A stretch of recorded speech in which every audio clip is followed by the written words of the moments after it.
comment Kabila peut circuler avec le passeport rwandais? Patronat de la diplomatie congolaise, intégration régionale, Kayikwamba Wagner. Dis-nous la vérité. Christian Bosembe Christian, tu as été saboté dans RDGA par Pius Mabilo. Mais Dieu t'a fait grâce. Tu t'es bâti. Fouillé par toute une communauté internationale. Kabila Zoko Sala rébellion. Azoya na rébellion na makanisi azo visé Mupende ya Chalamouane. Que son âme repose en désordre.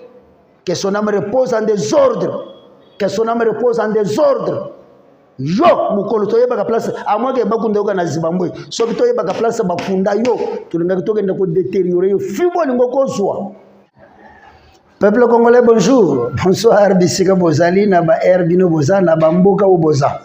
Mais je sais que chez moi, na niveau ya Kasai, oriental, occidental, express Grand Kasai, il est déjà 17h. 15 ans voté, Bandundu, Kolesi. Il est déjà 17h vers 18h, quelque chose kendi. Na niveau ya Ngwanzu, sans oublier Kichanga, Kishisha, Kibumba, Busanza, Uruzaretaraka. Hey, peuple congolais. Aimez partager Boussa TV. Juste vous informer ceci. Le lot avant de les informations du jour, Nazago Bessa briefing place chef de l'État. Son Excellence, Monsieur le Président Félix Antoine Tshilombo Tshisekedi se porte très bien. Le Président de la République a salé déplacement Mogoté, il est là. À sa sur place dans la ville province de Kinshasa. Il voulait faire des petits déplacements vers Indonésie et Venezuela, mais ça n'a pas tenu. Le Président de la République a vu calendrier politique naïe, comme le premier parent, l'homme qui est en train de compliquer toute une complot international. Et le seul Congolais qui aime la République démocratique du Congo, qui est en train de bouleverser la politique nationale, tant qu'internationale, tant qu'africaine, dont où les États-Unis, avec les soi-disant machiavéliques néocolonialisme impérialiste, les diabolisations, Bazangi moyen pour compliquer chef de l'État. Fachi Béton est sur place, il est ici. Aza awa monga liema, très à l'aise. D'ailleurs, tout le long, comme il a bureau vers 7h30 en train de réfléchir comment résoudre les problèmes très compliqués. Il y a social, il y a peuple congolais.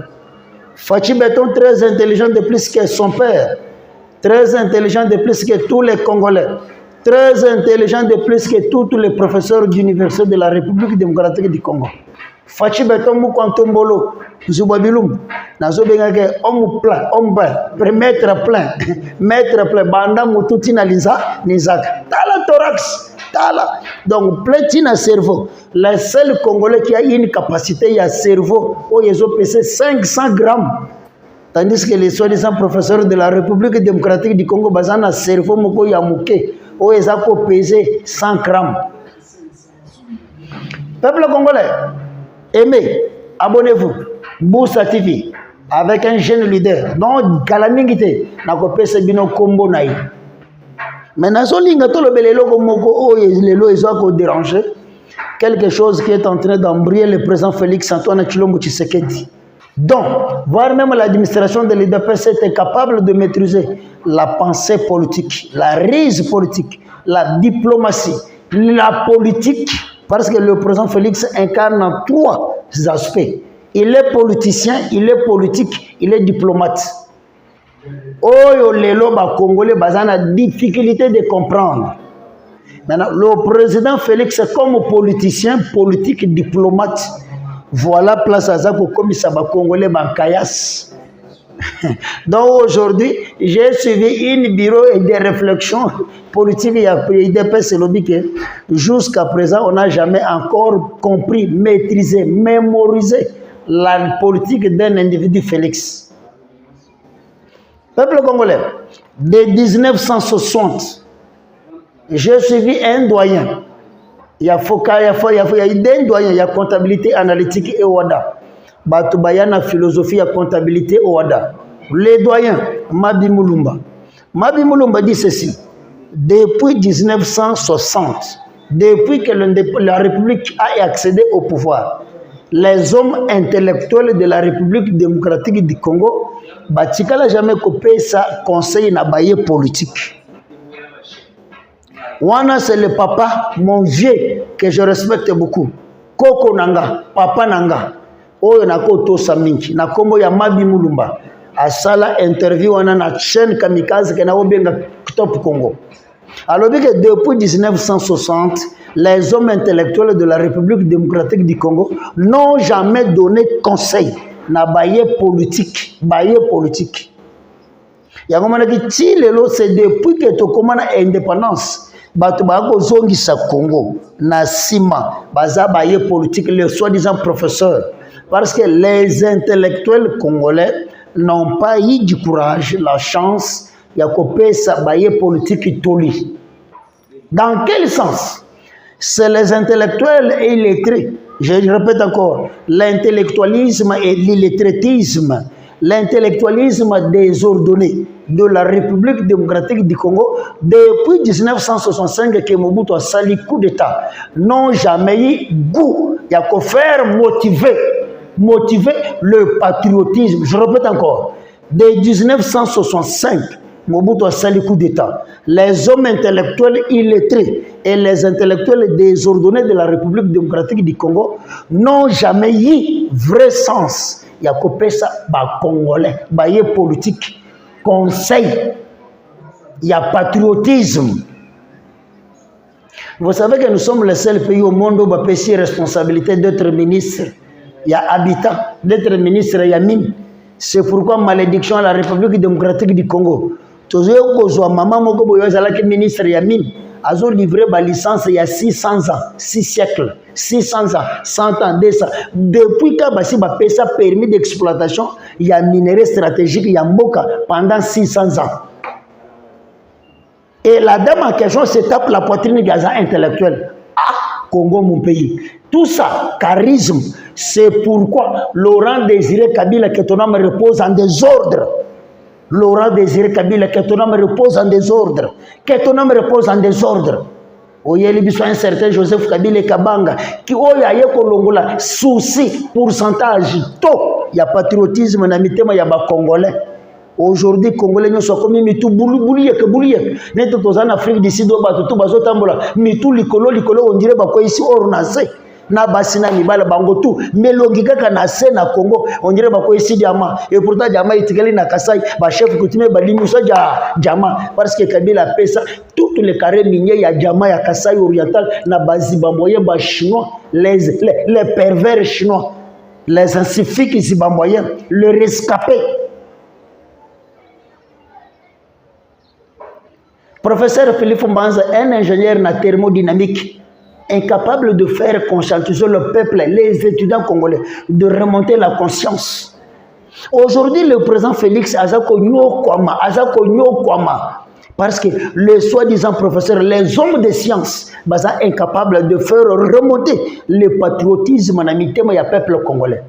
Le peuple congolais,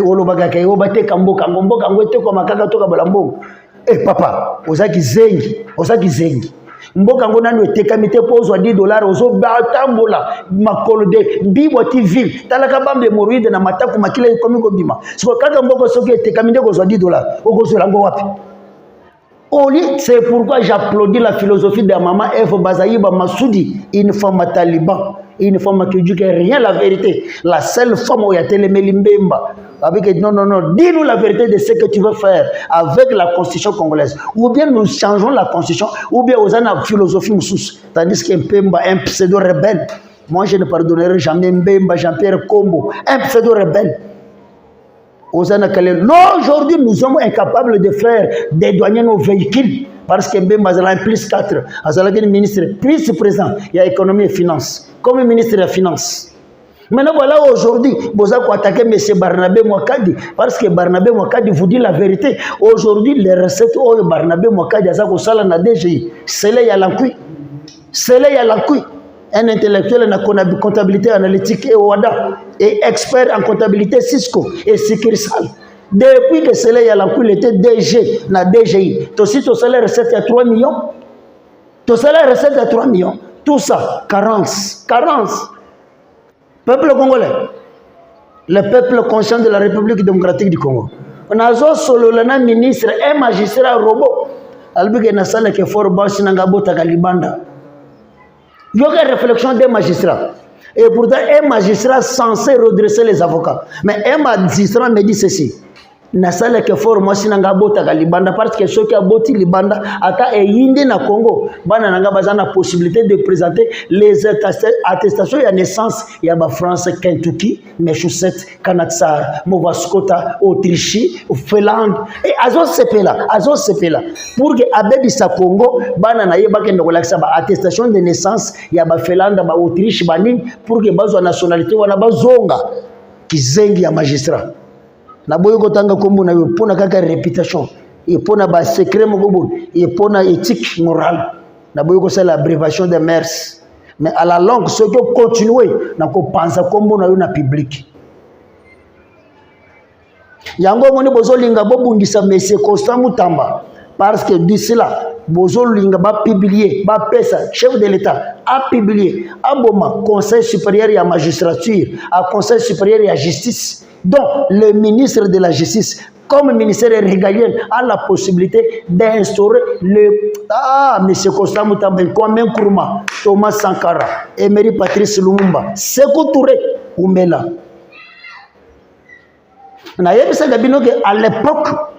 À l'époque, continent africain, il y a un continent africain, il y a un continent d'étoiles brillantes. Là où Moïse a quitté Israël, a en Égypte, précisément en Afrique, pour apprendre la connaissance. Hérode, en cherchant Jésus-Christ, il a fui l'Israël. Hérode, Jésus-Christ s'est retrouvé en Égypte, il a pris la connaissance. Jésus-Christ s'est retrouvé en Égypte à l'âge de 5 ans, à Zongi Israël à l'âge de 30 ans. Mais il avait la connaissance. Dès que Jésus-Christ s'est présenté dans la synagogue, Belzéboul, Moïse même la connaissance. Mais voilà aujourd'hui, lorsqu'on nous a espionné avec une femme espagnole, aujourd'hui, c'est comme Afrique. Peuple congolais, ce qui est la définition d'Afrique, qui veut dire mot Afrique, c'est la contradiction, l'incompréhension, mésentente. La définition de l'Afrique. La définition de l'Afrique. Yango Monaki, notre frère, M. Devos Kitoko, il a dit quoi? Je suis très fier avec Ouazalendo. Je suis très content avec Ouazalendo. J'applaudis la détermination de Ouazalendo. Que Dieu bénisse Ouazalendo. Tandis que nous, la presse, nous, une presse kamikaze. Tozana katia babote deni. Mupanzi ya ba Standard Bank. Tozoko kote na babote oyo bazana ba Castello na ba Royal. Mais on n'est pas là pour faire soutenir le Ouazalendo. Mais dès que Devos quittait pour soutenir Ouazalendo, aujourd'hui, SID, ils ont un cocosomo terrible pour sanctionner M. Devos Kitoko. Mais je pose la question, et là, on y a mabé au M. Devos Kitoko parce qu'il a voulu, il a soutenu. Il a soutenu. Tandis que Mboko, tozalaka na presse Moko, tozana tala. Monsieur Patrick Mouyaya, faites attention. Ça, c'est l'erreur grave. L'erreur grave. Patrick Mouyaya, une presse kamikaze. Patron, il y a média kamikaze. Au Mikomisi camarade, il y a presse kamikaze. Mais Makasi a sanctionné kaka monsieur Israël Mutombo. Pour aller bisimbo sur vérité. Makasi a ya servir Congo. Mais qu'il doit servir Pemboka na armée. Ndenge mokona ba parti politique et kotaki na union sacrée. Ba parti no se côté na union sacrée souci na bango ezaka bazwa quota na mandataire na ba mandataire ya ba entreprise publique tandis que FARDC bandaki pour recruter ba soda mais pourquoi pas y aller demander quota na kacha FARDC que ngai AFDC ngai INC ngai MLC na quota o bazo senga 30 000 hommes na FARDC na 7 000 hommes na 10 000 hommes na 15 000 hommes makasi na bino kaka bazwa ba mandataire ya ba entreprise publique. Donc, ça veut dire que bana ya babola wana nde bazana makashi bagende kaka na FARDC. Peuple congolais bisika boza. To fongola misu. Ndenge communicateur na ngamoko alobaka lisu likolo ya ilisu. C'est l'erreur grave. Molobeli ya peuple congolais. Défenseur ya Félix Antoine Tshilombo Tshisekedi. Très intelligent de plus que son père. Très intelligent de plus que tous les professeurs. Très intelligent de tous les plus que tout. Pour les autres, comme on a passé le bateau, là, pantalon ya machapanga, ndenge moko na fali ipupa. Ah! Moyembi moko boye aloba ke tokoyeba bango na misala na bango, tandis que le vrai pasteur baza étouffé. Les pasteurs azola ta pantalon panzana na se et tikalika mukala ta jupon comment ça star comment ça faire comment ça boiser quoi. Comment ndeko Patrice ayemba moko j'ai trouvé l'église dans le monde et le monde dans l'église ndebilo to so mona lelo peuple congolais. Toko kende toko suka wapi tozo kende wapi. Toko suka wapi tozo kende wapi. Le patriotisme en République démocratique du Congo, le patriotisme est où? C'est pourquoi Marshal Mobutu Sese Seko Kukumbwendo Wazabanga, tantôt centrafricain, tantôt soudanais, tantôt équatorien. Peuple congolais, les équatoriens, imaginez-vous que 32 ans que Mobutu a sali na pouvoir, Mobutu est capable de développer l'Équateur. 32 ans, Mobutu n'a pas développé l'Équateur. Égoïste. Yango ya la biso totemo ya léopard. Soko tali na le forêt. Soki léopard abomi nyama na ya mataka na nzete po ale aka yemoko. Yango mona ki Mobutu akendaki na Équateur akenda kawele atongi kaka kote na yemoko. Azala yemoko propre pembeni ya fleuve. Azwaka mupepe. Sorcier ya papa Mobutu. Sorcier. Papa Mobimba lobiki après moi ekozala délige. Peuple congolais tolinga Congo, la malédiction, la souffrance, la calamité, l'opprobre de la République démocratique du Congo. C'est ce que Joseph Kabila a eu. Il a implanté dans les thèmes, il y a Congolais plus de 21 ans. Manque ya patriotisme. Manque ya patriotisme. Bazako nommé mutu ministre. Ayeli biso projet la pandère zokenda zalaka muyibi mukwakula. Ah, Tshisekedi Wamulumba, le père, le sphinx, prophète, un païen polygame, en train de maudire les pasteurs, mais malédiction, ils sont pas pasteurs. Yango Bomanikingo, Yimulu, Ndazana Mbujima, Yazole, la Namunoko Mboka. Albert, quand 15 ministères, ils ont foutumuka. Ministère, ils ont avancé, ministère, ils ont gissima. Après avoir trahi 12 millions, 120 millions, il y a peuple congolais. Tshisekedi Wamulumba, païen, ils ont maudit le pasteur. Malédiction, je suis pasteur. Peuple congolais n'a pas si mingi, n'a pas si mingi. Il y a comme on a pacifique, mais sunzo bozolo parce que c'est où tu n'as moulenge. Mais détermination, patriotisme, sens, il y a patriotisme. Oh, le pacifique, mais sunzo azako sala pona Congo, tandis que les Congolais de père et de mère bisei. Les traîtres de la République démocratique du Congo. Yango monaki Laurent Désiré Kabila sali une rébellion appuyée par toute une communauté internationale. Kabila zoko sali rébellion. Azo ya na rébellion na makanisa zo visé mupende ya chala mwana. Que son âme repose en désordre. Que son âme repose en désordre. Que son âme repose en désordre. Yo mukolo toye baka place à moi que bakunda yoka na Zimbabwe. Soki toye baka place bakunda yo tulinga kitoke ndako détériorer yo fibo lingoko zwa.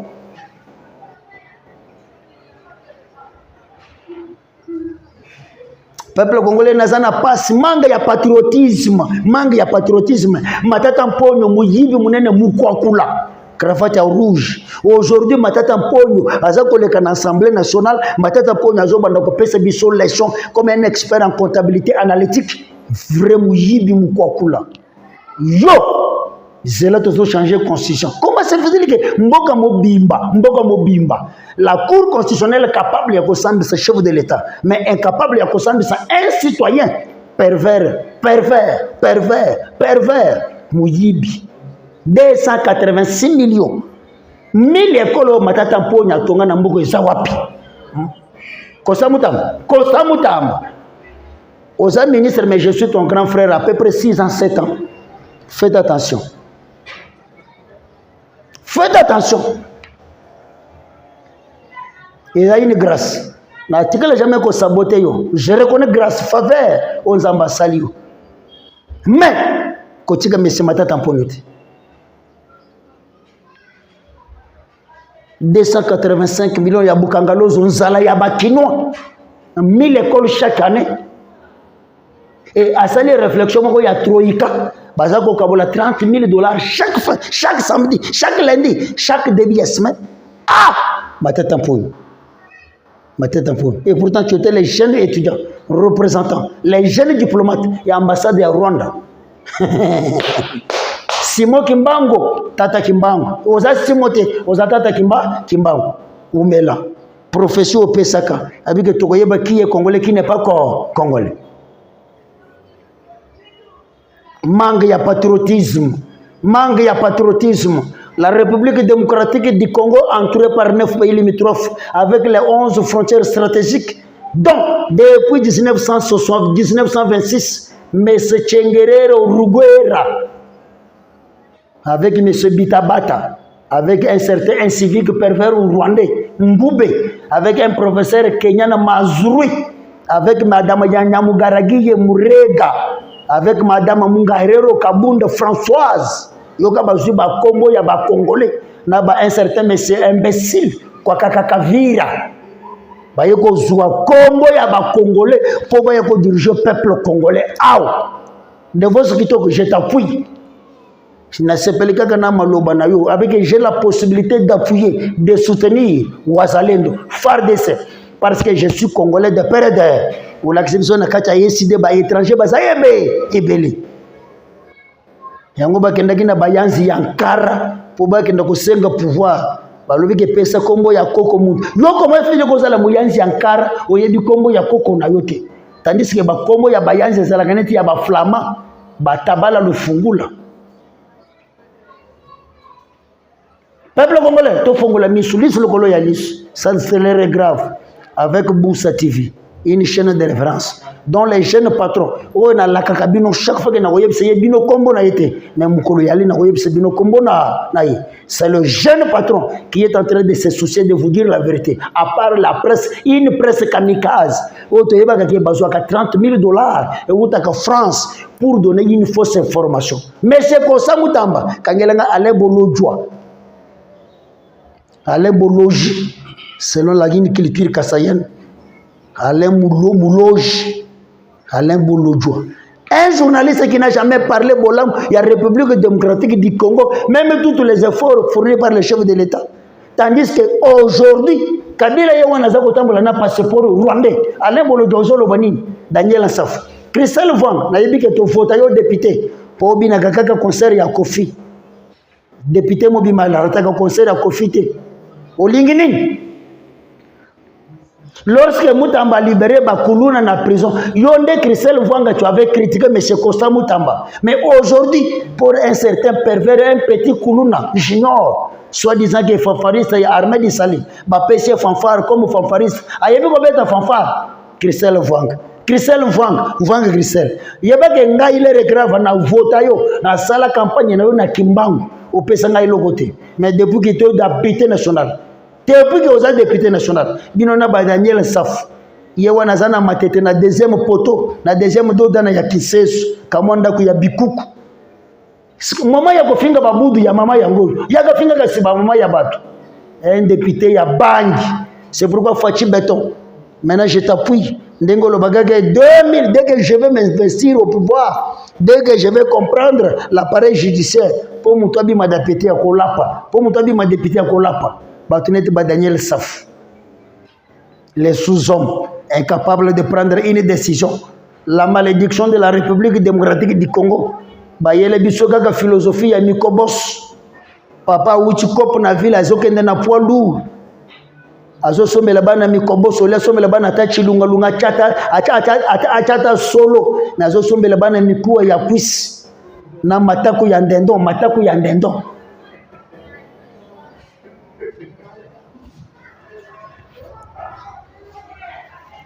Yango mona ki chef de l'État lobi ke soki nazolanda sentiment ya kinois ya Mikobos ya nzala na kosala makambo minene te mais la première des choses c'est la justice et la sécurité Fachi Béton la justice et la sécurité l'homme fort le premier homme noir ya ko tromper communauté internationale Herma ko na lobi ke Tshisekedi fait la politique des titans seul contre tous ayoko pengle phrase lobi ke la communauté internationale ne comprendra jamais Tshisekedi. Donc Tshisekedi le père sphinx délimité, un opposant réputé, incapable de tromper toute une communauté internationale. Peuple congolais boyeba que Tshisekedi ndé mutu abomisa reine Elisabeth. Parce que reine Elisabeth une femme sorcière Azo bongo matanto nyako. Yango monaki Vladimir Poutine, ça fait 30 ans, n'a jamais voulu saluer reine d'Allier et n'a jamais voulu qu'on salue reine d'Angleterre. Une forme que nous amène une spiritualité elliptos, une secte de sorciers. Il y a une parité entre l'homme et la femme. Ozo mona mutu ambongo, ozo ba la cheval. C'est pourquoi M. Vladimir Poutine, a dit que chez moi, dès que Vladimir Poutine sera président, na mona pédophilie, homophobie, bizalelo, M. Denis Mukwege, azolingabe menabiso la homophobie. Un docteur sorcier, réparateur ya ba sexe ya basi. Yo yebika ko chaba carburéteur na ba pompe d'injection na sexe ya basi. Chor. Chor ya docteur Mukwege. Nzoka ndio uzalaka un véritable mutu secte. Batu ya ba Bill Clinton, ba Saint Banchoki. Peuple congolais tolinga Congo, tolinga. C'est pourquoi Zambe nanga John Chibangu yelanga Kabila na Kinshasa. Que yo président na Congo plus de 21 ans. Mais qui t'a donné l'autorisation de circuler, de sillonner le monde avec le passeport rwandais?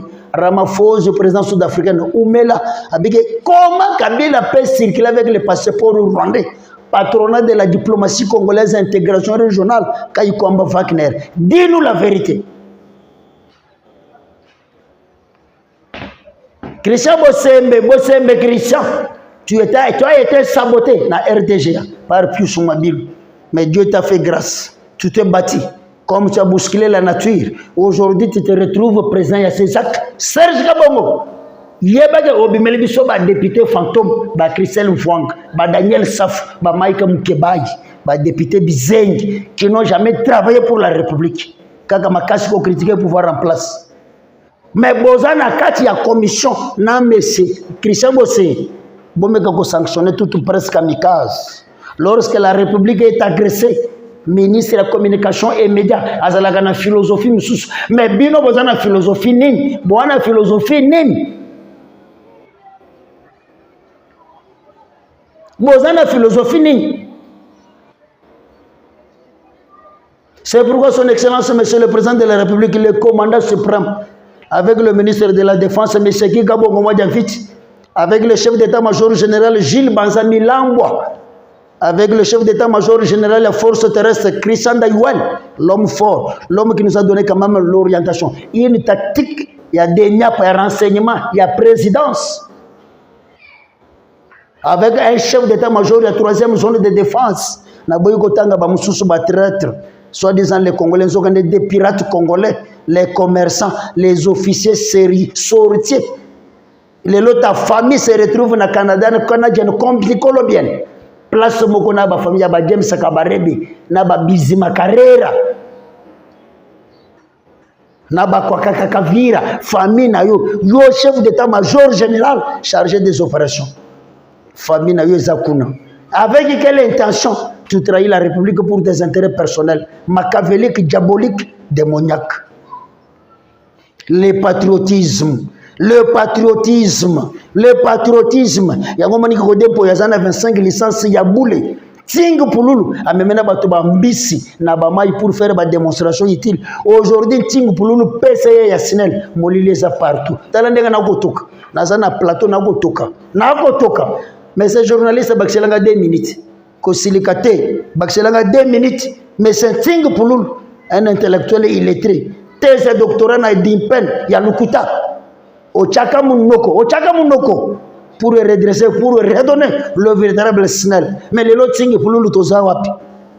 Okomiko somba ba mapango na ba mbinza na ba selembao comme aux amu Congo sotalenge kaka mesika kaka ya bambinza na ba deluvo na ba monga fula na ba kote kuna ba kezamvote kisange ba kisioni kendoli ya safu kokota lisusu na politique te. Tout est changé. Fachi Béton, très intelligent, il va vous compliquer. Derrière lui, une population intense. C'est pourquoi nous devons changer la constitution. Fachi Béton, na sepelga na un pseudo rebelle de Congo et Denis Sezang. Alors que Tshisekedi c'est un véritable menteur. Tshisekedi a commencé à étudier l'étude de la constitution depuis le premier mandat en 2022. Mais tu sais que j'étais en train de chercher par quel mécanisme de faisabilité introduire qu'au nouveau constitution.